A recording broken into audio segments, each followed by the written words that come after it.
God.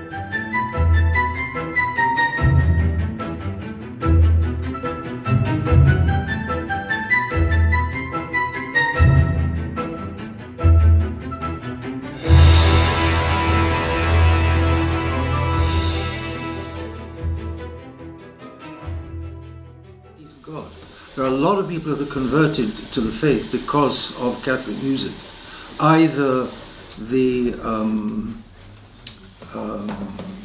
either polyphony, Palestrina, the music of the Counter-Reformation, or Gregorian chant, or something more modern like Schubert's Ave Maria, which is melody from start to finish. Music is a very important human activity. What else can you say? What less can you say? The devil makes great use of it in order to corrupt souls, and Almighty God makes great use of it to save souls. In any case, it's built into human nature.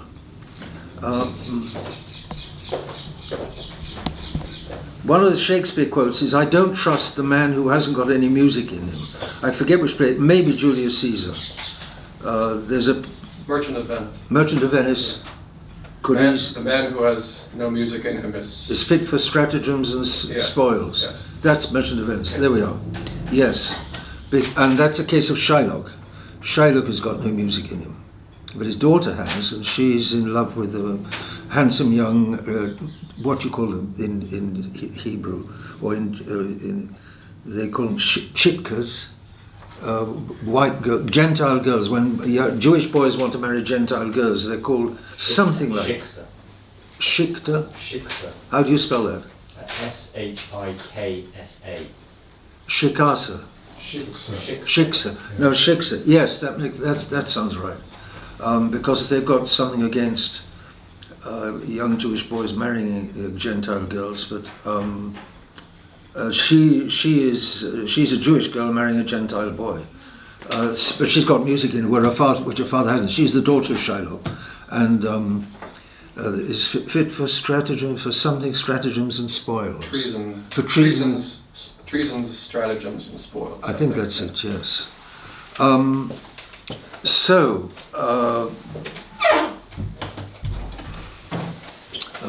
on.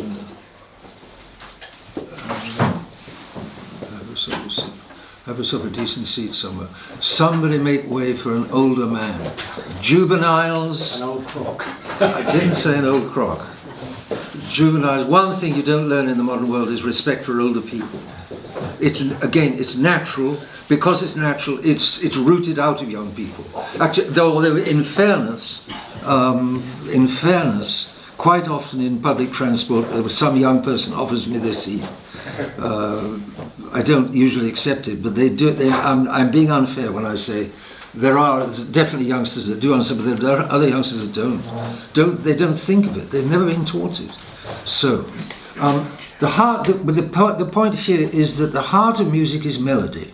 Melody is the queen of music. Mozart had a quotation, something like, melody is the essence of music. Some quote like that. He should know what he was talking about. Melody is just poured out of Mozart. They're not necessarily melodies to the taste of today, because he was essentially belonging to the old regime, but he was definitely melody-centered. Brahms, I think, is attributed some quotation like, Brahms was in full 19th century. He died in 1897. He must have been born around 1833. 1833. Okay, so he didn't live all that long. But he said something. Why do people come to me to get in the cupful what they can find by the bucketful in Mozart? Something like that. And it's true that Brahms was, for instance, music. The great composers go very much with their age, and by 1900, most classical music is dead, or dying. It's dying. It's still in the concert hall, and the great musicians are no longer composers; they're rather conductors. Today, the race of conductors is dying, yes. Or dead. Yes. Because of the lack of God. When souls don't have God in them, there's no beauty. They're bound to produce ugliness, because there's no order, there's no beauty, there's no uplift, there's no elevation, there's nothing spiritual. And so modern music is necessarily dead. Modern art, the modern theatre is dead. Modern painting is dead. The modern age is dead. And it's got to be dealt with by Almighty God. Almighty God is going to deal with it, and there's going to be a very severe chastisement in order to set the clock straight again, as they say in French, to make put the clocks back to the correct time. Because with original sin, man is too weak to stand up to continual temptation, and Almighty God has allowed the devil to take hold of the modern world. He's dealing with it in his own way, and he will deal with it with a great chastisement. But that's another story. But the arts come from the soul. All of the arts come from the soul. And if a man has no God in his soul, there's no beauty going to come out of it. But modern man tries to kid himself that his godless world is still capable of beauty. It isn't. Or that beauty is made to change its definition, like art is supposed to change its definition, so that what the modern horrors can still be called art.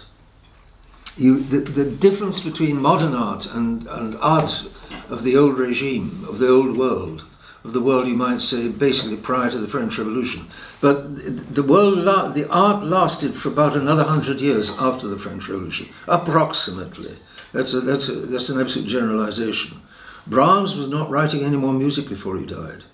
Elgar was later, but writing music in the Germanic line, and he stopped writing, I think, about 1925. He said something like "modern world all horrible," some quotation like that. I think after the First World War or something. Not an expert on Elgar, but that sounds right. Yeah. Yes. Coming out of the First World War, an American living in England wrote a very famous poem, T.S. Eliot, Thomas Stearns Eliot. He came from New England. No, from St. Louis. He came from St. Louis. But maybe his parents were New England, I forget. In any case, he lived in England, and he studied at Oxford, and he said something like, it's all beautiful, but it's the past. And a modern artist has a real problem with the modern times, because there's nothing there. There's just nothing there. In the people, in the audiences, in the peoples, in the democracy, there's nothing spiritual there.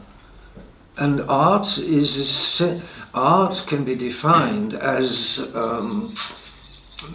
in various forms, whether it's painting or theatre or music. In any case, it's the expression of something higher, and the democratic age scorns what is higher, as I said last night. But music is nevertheless very natural to human beings. Here's a poem of Wordsworth, which you may know. How many of you know The Solitary Reaper? Poem of Wordsworth. Yes. The young lady said it had a bit of an education. Wordsworth was born the same year as Beethoven, interestingly. He delighted in the revolution when it came, 1789, because he had no real understanding of what was going on. Like many people, it seems that there are very few French priests. One doesn't know today of many French priests who wrote warnings about the French Revolution coming. The priests France was Catholic, the king was Catholic, the system was Catholic, but few seem to have apprehended what was coming. And it was absolutely bitter, horrible bloodshed, the guillotine, the terror, and so on and so on. Surprising for a Catholic country, but the Catholicism must have been hollow. God is not mocked.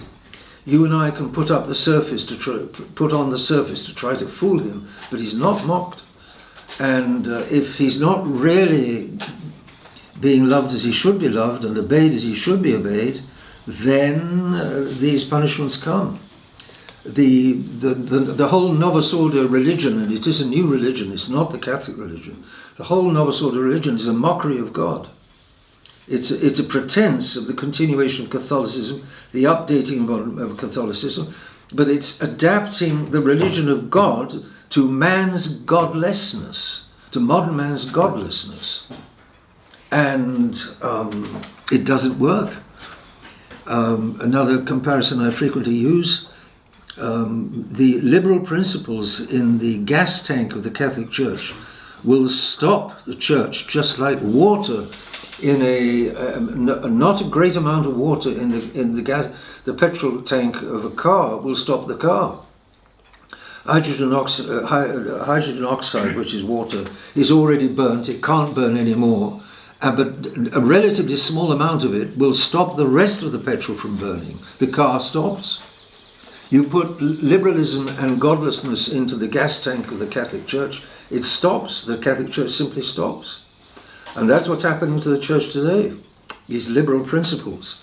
So and of course, nature, man's nature is a creation of God. And therefore, if you're making war on God, you're making war on nature also.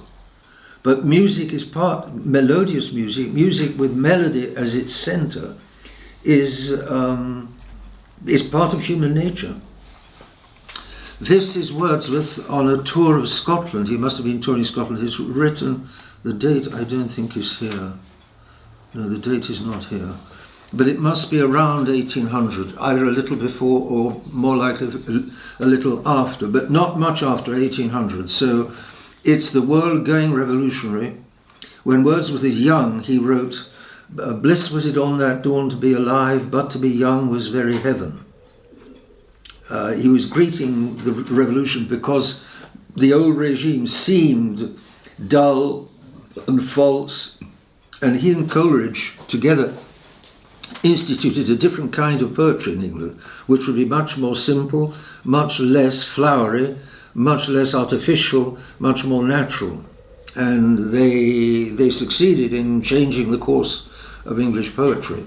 It was the epoch, Wordsworth was the age of the great Romantic poets. There were 5 of them in England.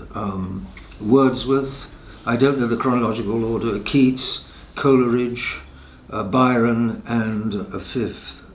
Shelley. Shelley, dead right. John has also had an education, something of an education. Poetry today, who learns poetry in school? Who learned in school any poetry of you youngsters? Some still. Did your teachers respect it or like it? Or was it a duty for them to teach it? It was all feminist poetry that was sort of, it was all women poets, I remember. Yes, women's poetry, yes, that's what it is. Poets don't write music, and men don't write music, men don't write poetry, and men don't attend mass. It's all of that's for the women. The solitary reaper. So, behold her single in the field, yon solitary Highland lass, reaping and singing by herself, stop here or gently pass. Alone she cuts and binds the grain, and sings a melancholy strain. Listen, for the vale profound is overflowing with the sound. No nightingale did ever chaunt more welcome notes to weary bands of travellers in some shady haunt among Arabian sands. A voice so thrilling was never heard in springtime from the cuckoo bird, breaking the silence of the seas among the farthest Hebrides. Will no one tell me what she sings? Perhaps the plaintive numbers flow of old unhappy far-off things and battles long ago, or is it some more humble lay, familiar matter of today, some natural sorrow, loss or pain that has been and may be again? Whate'er the theme, the maiden sang as if her song could have no ending. I saw her singing o'er her work and o'er the sickle bending. I listened, motionless and still, and as I mounted up the hill, the music in my heart I bore, long after it was heard no more. That's, well, again, Wordsworth is another of those writers that's onto music, so to speak. There are plenty that aren't, but she's all alone in the field. She's not singing for an audience. She's just expressing what's in her life. She's young. She's had some experience of her life. She's not singing for anybody, but she's singing. She's on her own in the fields. Today, if you get construction workers, they often have a machine belching out wretched music right next to them. You know the kind of thing. Yes. You could give us an example, I'm sure. But music, it's natural. They are unnatural beings by their modern age, but it's still natural that they want music. And if somebody comes to look after the balcony or look after the whatever, anything in this house, they bring usually a machine with them, and then this wretched music cranks up. That's what they have in their souls. Music is mysterious. It is mysterious. It's as mysterious as our God-given souls. It's an instinct which the youngsters who love rock music, I remember Dr. White once saying that the youngsters, this was maybe 40 years ago, when I first knew Dr. White, 30 years ago. He said, he was teaching in the Naval Academy in the United States, and he said, the cadets in the Naval Academy, they were then still preponderantly male. Now they've got cadetesses to try and fight our wars. Oh, for goodness sakes. Women fighting. It's ignoble of the men to put the women forward to fight and get killed. It's just ignoble. Or something else if they're captured, and so on and so on. The men are for the fighting. And the women are for the homes, to look at. The women are for to nurture life. It's the men it's for men to fight one another, but not put the women in their place. But there you are. That's our world. In any case, he said that there are two things the cadets are really concerned about. They're music and cars. Is that fair, do you think, John? Yeah. Their music, it's wretched music, but it means a lot to them. I can remember another memory I have from all of these years. It was in Africa, and I was teaching for a couple of years in Africa, and there were a Canadian family with some young children, and I used to visit them quite often because they were from Canada, which was they were white amidst a lot of blacks. The blacks are very dear people in their own way. As long as you don't get them enraged, then they go completely wild. And that's Othello. Othello, Shakespeare's got that in Othello.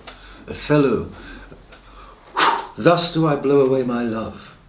The villain is working on Othello and getting him to suspect his white wife. Othello is black, and he has this white wife, and she's a very sweet woman, very good woman, Desdemona. But Cassius is jealous. What am I saying? Iago is the villain. Iago makes Othello jealous, and the jealousy begins to work on his black nature, and he goes absolutely wild, and finally he kills Desdemona. And then he realizes what he's done, and he kills himself. It's a great tragedy, great piece. But he says, thus do I blow away my love. And love is gone, music is gone, just rage and blackness. It's the drama in the human soul. And the poor youngsters today have only poor music, but what poor music they have, they cling hold of. It means a lot to them. They're pop stars, they're rock stars, they are real stars, because music is so important. Woe to the man that scorns or neglects music, because it's in our nature, and it's capable, it's a faculty, it's an ability, it's a taste which can do us much good, and it can do us much harm. bad music seriously harms the soul, and good music seriously edifies the soul. And melody is at the heart of music, as Mozart said. And modern music is without melody. Much of it is without melody, and rhythm is coming to the fore.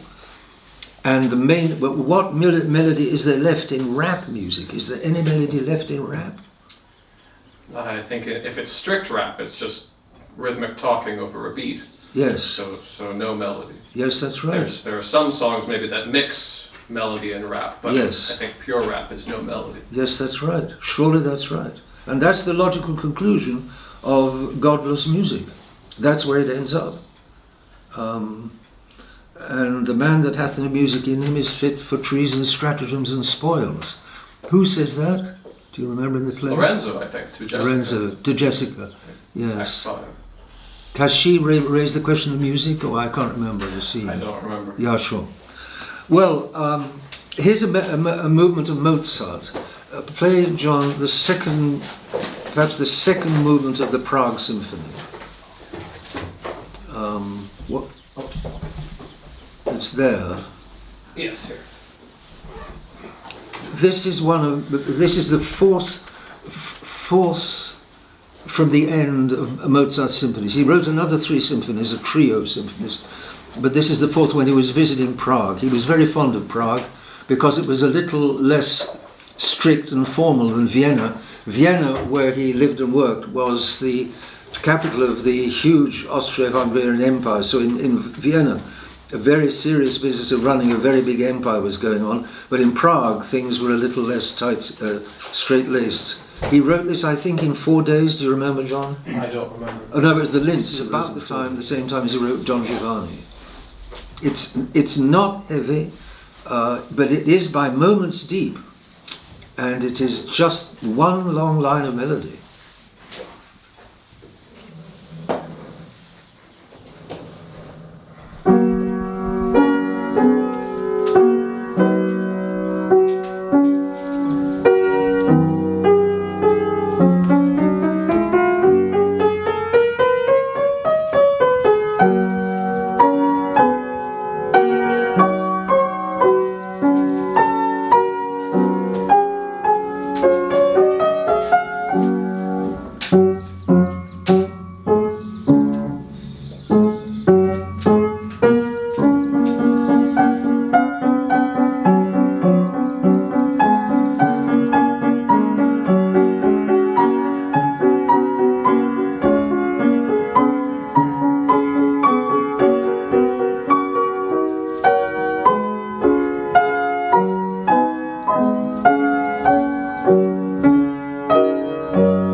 Yeah, the birds started going as soon as it started. The birds were singing outside. They're responding, no question about it. That's got its Beethovenish moments. What Haydn, you wouldn't find some of the, Haydn would never write some of that. Haydn is consistently and constantly happy, so to speak, joyful. Not, he doesn't suggest that there's anything wrong, right? Would you say? Broadly speaking. Broadly speaking. Certainly much less than, there are fewer shadows than in Mozart. Yes, shadows is the right word. There are some shadows in Haydn in the last symphonies, I think, but not that I know of elsewhere. He belongs to a world that was not yet going anywhere near revolution, whereas Mozart is just writing. This is a couple of years before the French Revolution, only a couple of years before the French Revolution. So particularly that passage towards the end. Da-dum, dum, da-dum, da. Just play those bars again, John, please.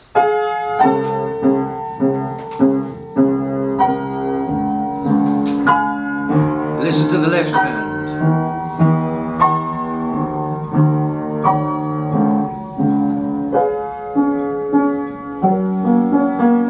The left hand builds up a tension and then resolves the tension. With Mozart, the tension resolves. The tension is much higher voltage in Beethoven, but that's sort of announcing it. That's what's coming. Then Mozart died a few years later. Probably of overwork. What was the other melodious movement you were going to play from one of the piano concertos? The finale of the A major. That's it. Yes, go ahead. The piano concertos are really joyful. It's a happy man who's writing them. There are moments of depth. There are shadows in the piano concertos, but they are essentially joyful. Bubble and Squeak. The last movement is the third movement of a famous concerto, the 488, the 23rd piano concerto. Mozart wrote 27 piano concertos, 41 symphonies, 27 piano concertos. Beethoven wrote 5 piano concertos, Brahms wrote 2. The melody is dying out. The music is flooding out of Mozart. He generated in a short life a huge amount of music. Beethoven took much longer to write a piece, so there's rather less overall. You take all of the music that Beethoven wrote, and I don't think it's as much as in his 57-year life. I don't think it's as much quantitatively as what Mozart wrote in 36 years of life. The music is just not coming because man is moving away from God. He's emptying his soul of God, and he empties his soul of the music. Keats, famous English poet, born 1797, died 1826. Keats said that poetry should come like the leaves to the tree. In other words, poetry should be something completely natural. Just like leaves come to the tree, a tree naturally grows leaves. Poetry should just flow. That's what music comes to Mozart like leaves to the tree, but it doesn't come like that to Beethoven. Beethoven, it's a struggle, often a struggle, not always, but often a struggle, because he's expressing, he's getting into a world which is against God. And there's a struggle going on between godlessness and godliness immediately around this French Revolution. The godliness took a time to die out. It took some time before it reached the 20th century. But in modern times, there's not much music left. Elgar stopped writing, I think I said to you, and Brahms stopped writing. Two great composers who just had no longer the impulse to write. Brahms was inspired by a very good clarinetist to write a couple of clarinet sonatas, but he wouldn't have written them without that particular inspiration. I think at the end of his life he wasn't writing anymore. The third movement, Bubble and Squeak, from the third movement of the A major concerto. Just so you know, if you don't know, a concerto is for a soloist and orchestra. So Unfortunately, I don't have a pocket orchestra with me, but I will play basically their part simplified. But in the real thing, there's an interplay between the solo piano and the orchestra. Usually the soloist will play something and the orchestra will take it over. I can't really signify that, but just so you know, there is more going on than just the tunes, but the tunes are plenty to keep you occupied. The essence of music is in the tunes.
It just keeps going. He's so hyper. He's just It's funny. Mozart is fun. He's fun by moments deep. Beethoven is deep, but by moments fun. You could more or less say. But that's typical, and that's one of the. He hit his stride. Mozart hit his stride when he moved from. He began in the church. He began working for the church. He wrote music for the Archbishop of Salzburg.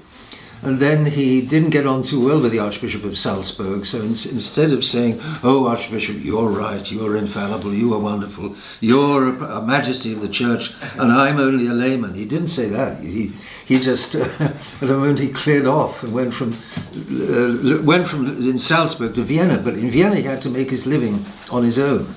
The church was no longer going to finance him. But he was born and bred a Catholic in deeply Catholic Austria, the Austria of Empress Maria Theresa, and but the Catholic Church at the end of the 18th century was going towards the French Revolution, and the church was in a revolutionary world. The intellectuals were abandoning God, as Solzhenitsyn says in Russia. The intellectuals abandoned God, and then finally the Russian people kept the faith for a while, but then finally they also abandoned God, and that's when the Russian Revolution took place. It's the whole drama of the modern world is essentially God. It's about God. It's for or against God. And the devil has been winning, so to speak, for quite a few centuries now. And it's going to come to a head, and Almighty God is going to have to step in, because modern man is far from God, and he can't live without him. The devil is suicide, despair, darkness, and so on. The shadows. Even in that piece, by moments there are shadows. Would you agree, John? Yes. What was one of the shadows?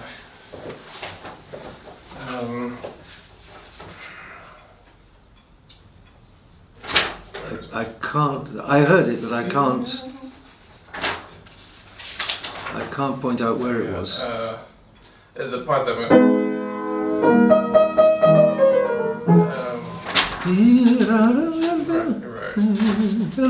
Right. Yeah.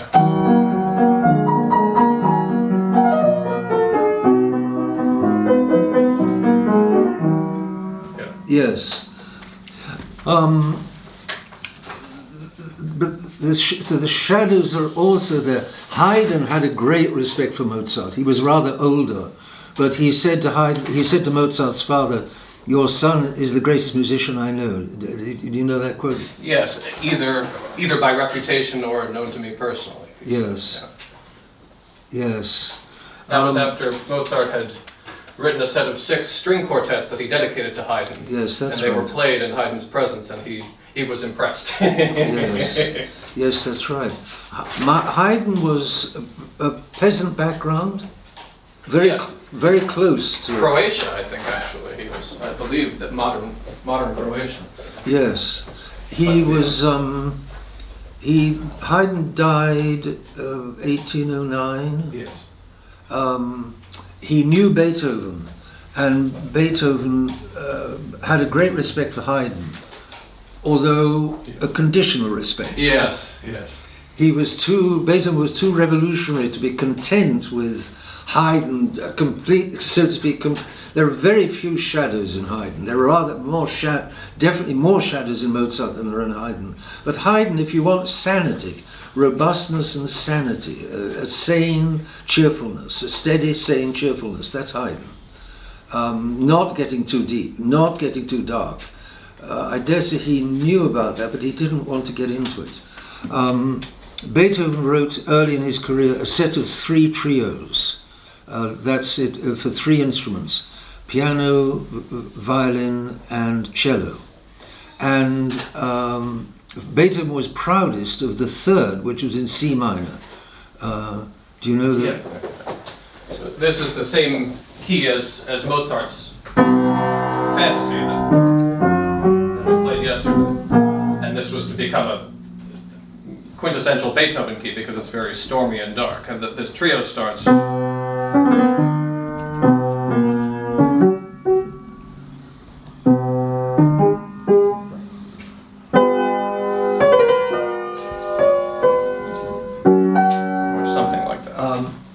and Beethoven was proudest of the third, which was this one, because it's the most. It's got a driving. There's a driving rhythm. Yes, you're right. Then it continues. Something like that. Yes, that's right. 2, 3, 1. That repetition of the tune highlights the rhythm, because the tune you're hearing nothing new, but the rhythm, the repetition of the rhythm, is making its point. And often Beethoven in the fifth, there's twice a sequence of 17 chords. There's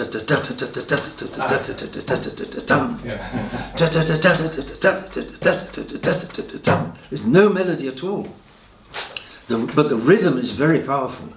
There's obviously rhythm in that movement of Mozart that you've just heard. The rhythm is there, very much there.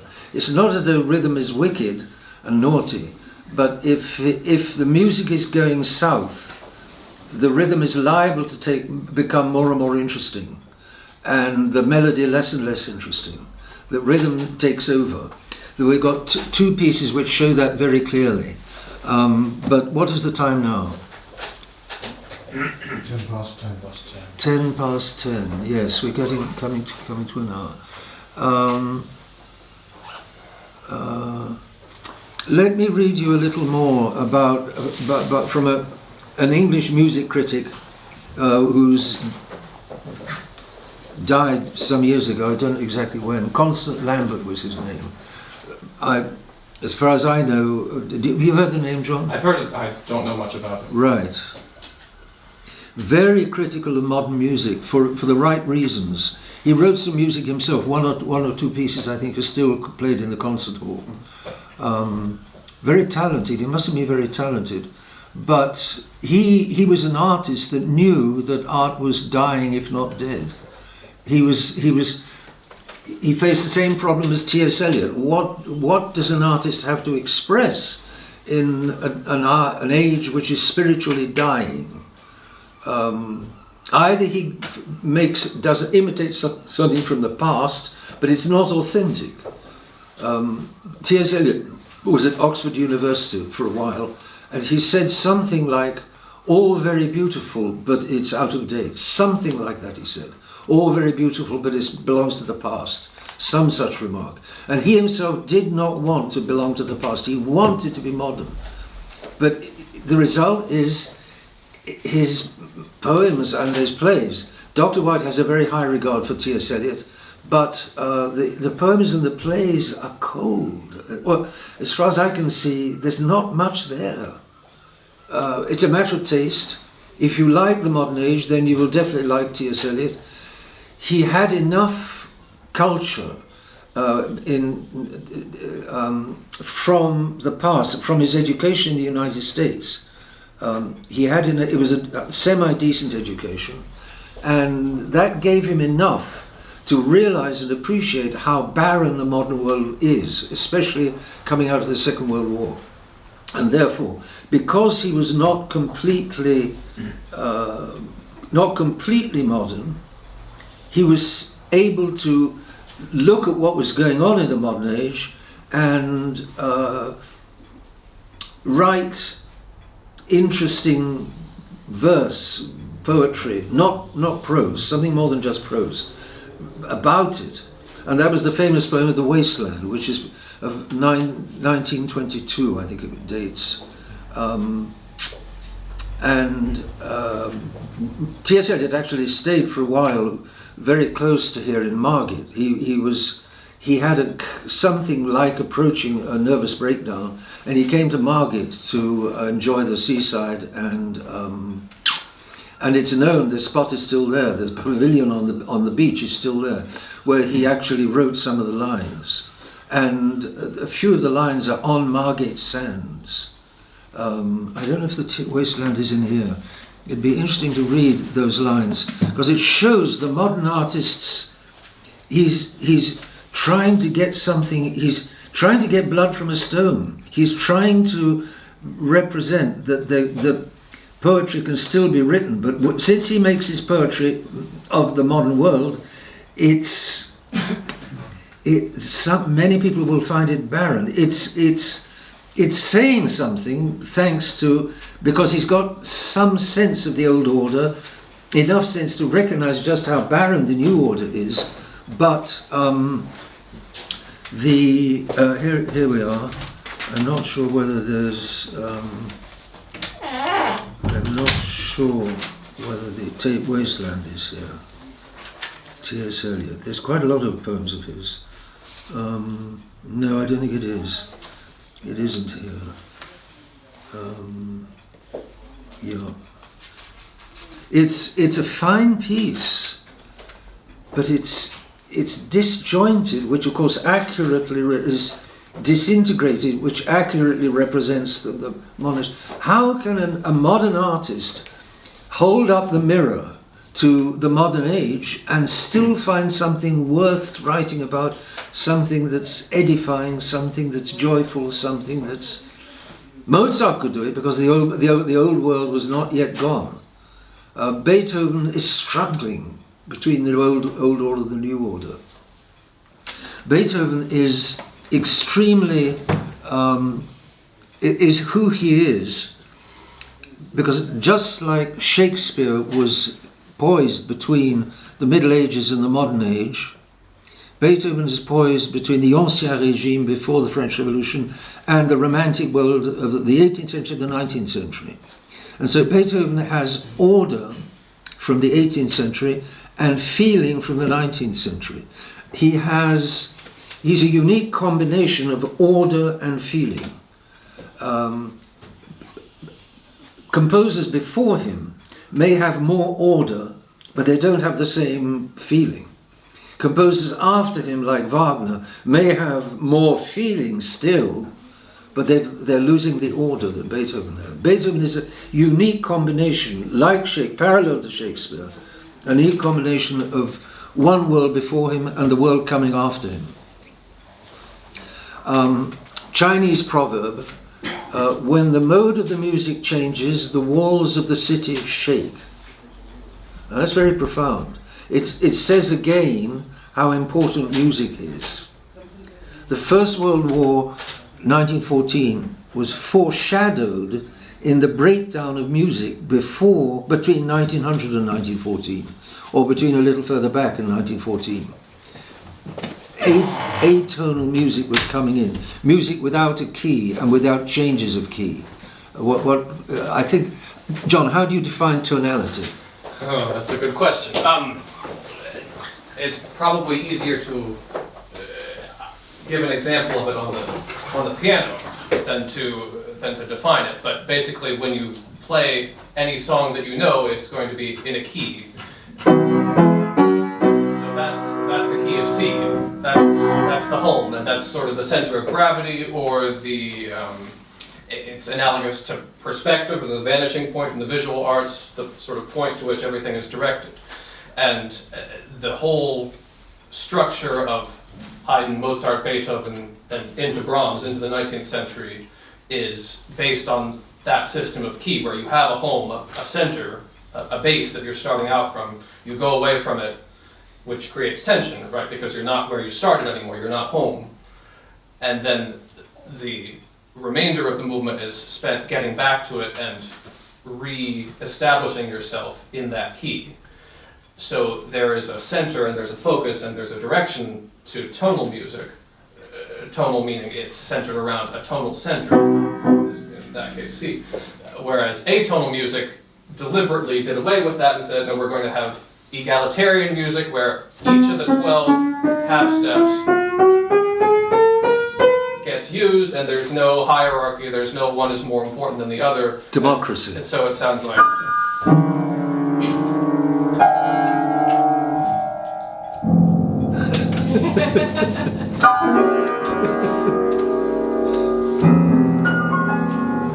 Anybody could write it. I just did. That was a masterpiece. In case you didn't know. In case you didn't know. Right. You wouldn't know, would you? So tonality is But tonality is in the mind again. It's the higher. It's a kind of extension of melody. Yes. Melody shifting from key to key. Right. Tonality, I would say, is harmony writ large. So you have, it's not just individual chords, but the structure that is built up out of the chords. And because it's about long-range tension and resolution, it has a very strong expressive power. It's dramatic, you could say. Music before Haydn and Mozart is not so much dramatic as rhetorical. Bach, for instance, is not strictly speaking dramatic. It's not illustrating human emotions the way later music starts to. And that aspect of it gets more and more pronounced as you get further into the 19th century. Therefore, Bach is mainly appealing to the intellect and the will. Right. Yes? Yes, although he does write many dance movements, Bach does, but they're much more gentle, for instance, than Beethoven's. Much more sedate. Yes, Yeah. more courtly, more old world. But so Bach's rhythm is, he can be very rhythmic, but it's not the sort of driving and dangerous force that it is in Beethoven. Yeah. It's still within bounds. Yes. It's the Christian world. It was a Protestant in Bach's case, but the Germany was devastated by the 30 Years' War, 1618 to 1648, which took place mainly on German soil. But after that, after 1648, with the Peace of Westphalia, Germany, so to speak, pulled itself together and represented very much an order. The Germans are normally very orderly, and Bach represents that order, very much that order. He died in 1650, born in 1750. He was born in 1685 and died in 1750. He died a few years before Mozart was born. But Mozart is moving in, there's a new world coming, and a world much more the interior feeling and not just the exterior order. So, and then that interior feeling develops a high voltage with Beethoven, and then disintegrates slowly and gently, not always gently, slowly disintegrates in the course of the 19th century, 1800 to 1900. By 1900, it's more or less burnt out. So so Constant Lambert is aware. He wasn't a Catholic. I don't believe it. I don't think he was even born as a Catholic, but he was an artist, and he has a real sense of music, as best as I can judge. The series of reactions by which Stravinsky has progressed, progressed, but anyway, progressed, have been imposed upon him not only by the demands of fashion, but by his complete lack of any melodic faculty. Stravinsky can't write melodies. He can't write tunes. It's very rhythmic. What is the interest of Stravinsky, such as it is? Well, you'll have to ask somebody who likes Stravinsky. But so he wrote a horrible ballet called The Rite of Spring, R-I-T-E, which is about, Stravinsky was Russian, and it's about pagan, pre-Christian Russia, culminating in the human sacrifice of some unfortunate young girl. I forget what this is, but at the beginning of the first part, or towards the beginning of the first part, there's a famous part that goes something like this. I can't remember exactly what the rhythm is, but it's two chords. That chord, which is fine. That chord, which is also fine, but then he sticks them on top of each other and goes.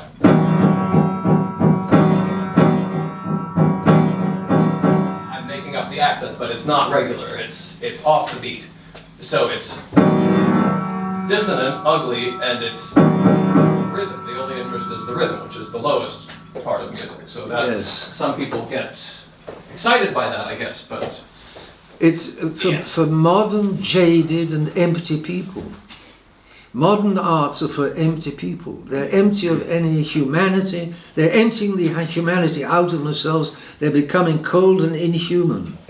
Human warmth and beauty, gone. Going, gone. Even Stravinsky's greatest admirers, I think, would admit that from the pale Wagnerian reflections of the Scherzo Fantastique, La Vie des Abeilles, The Life of the Bees, to the monotonous peasant fragments of Les Noces, there's nothing in his music that can be described as a typical Stravinsky tune. We can recognize him immediately by his scoring, by his rhythm, and by the setting he gives to his themes, but the themes themselves are either traditional or characterless.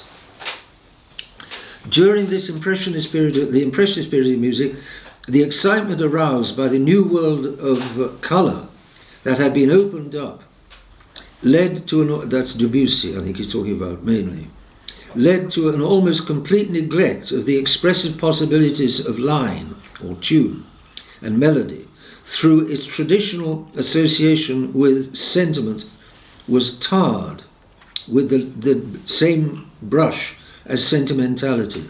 So modern people are liable to take melody as being sentimental, and melody at its worst does turn into slush. If a man has slush in his heart, he's going to write slush tunes, and that's what most modern men are, mush or slush or violence. Why mush or violence somebody? Why does modern music tend to go either mushy or violent? Disorder in the mind. Yes, what particular disorder? Because it's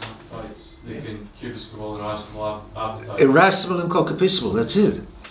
The mush, it corresponds to the concupiscible, and the violence corresponds to the irascible. So that's corresponding to human nature. And that's what music degrades into, what pop music degrades into. So a melody gets either mushed or crushed. Love or hate? Sorry? Love or hate? Not quite. Love can be in the higher soul, and hate can also be in the higher soul. They can be. But anger, rage belongs in irascible more. Hate in the mind generates rage in the irascible. Here we go. Anyway, modern people are liable to scorn melody because they're incapable of it. They haven't got that. They've got no melody left in them. So it's going to be rhythm and harmony without much melody. Melody came to be regarded merely as one of the elements in music, whereas it is not only the most important element, but an all-embracing one. Melody, you just heard the Mozart. There's plenty of rhythm in that moment where one tune comes after another. There's still plenty of rhythm in it, and harmony also. Harmony without melody is only a tickling of the ears. Rhythm without melody, you just heard Stravinsky, is not even rhythm. It is only meter and can have at the most a vaguely mumbo-jumbo appeal, with no true musical significance. The significance is in the melody. The queen is melody, and harmony and rhythm are meant to be the two servants of the queen. A melody, though, is a complete work of art in itself, and the unaccompanied Gregorian chants still remain amongst the most perfect and satisfying achievements in music. A composer may have a rudimentary harmonic sense or a rudimentary rhythmic sense, and yet remain a great composer on the strength of his line alone. The melody, in other words. Tchaikovsky, there's definitely rhythm in Tchaikovsky. Yes. Maybe Bellini is a good example. The Italian opera composer Bellini. Go on.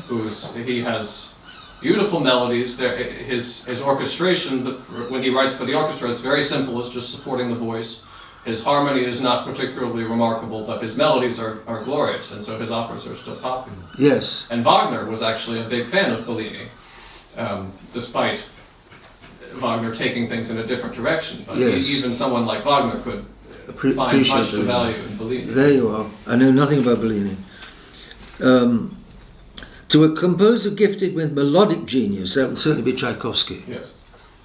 There may be problems of technique, but there can be no problems of style, because a living melody not only has intrinsic value, but carries with it the implications of the harmonic, rhythmic, and contrapuntal treatment. A complete and arbitrary change of style is unthinkable to a great melodist, because to him melody is a living thing, a part of himself. It is a tree which follows a natural growth, and the growth of the leaves on the tree, Keats would say, and not a piece of wood which can be painted any colour or used for any old piece of furniture. A composer like Tchaikovsky, for example, who, whatever his limitations as a symphonist, is undoubtedly one of the world's greatest melodists, shows no abrupt change of style at any moment in his career. His progress as a composer can be gauged by the increasing richness of his melodic powers. La Belle au Bois dormant is a better work than Le Lac des Cygnes, because melodically it is both more fertile and powerful, and the increasing richness of the harmony and orchestration is not an elaborate facade which conceals structural weaknesses. It is naturally conditioned by the melodic improvement. I have no knowledge at all of the beautiful girl or the beautiful woman in the Sleeping Wood. Sleeping Beauty is. That's Sleeping Beauty. Yes. Ah, yes. Sleeping Beauty and Swan Lake are the two. Yes. ballads. Do you agree with that judgment? That I can't say. I don't know them well enough. Swan Lake, the melodies are beautiful. Yes. Really beautiful, one after another. But the melody, Tchaikovsky carries it up because he is first and foremost melody. A composer like Verdi, whose strength lay in his melodic line, arrived at no such cul-de-sac, either technical or emotional. He was not reduced to repeating his earlier manner like Delius, or to reacting against it like Stravinsky. Verdi was able to pursue a logical process of development which resulted in those two masterpieces of expressive force and technical skill, Otello and Falstaff, the two last operas that he wrote, both written in his 70s. It may be pleaded that the greater richness of the orchestral accompaniment is what chiefly distinguishes these operas from his earlier works, but, as in the case of Tchaikovsky, this richness is merely the logical counterpart of the greater power and flexibility of the melodic line, he argues. This is a man who really does know music, Constance Lambert. His own music, he's modern. He's modern. I wouldn't know when he died, I'd guess the 1940s. But he hasn't got it in him, but he does recognize it in others. He does recognize in others what makes true music. Let's take a break there and come back. What's the time now? 10:30. 10:30. Come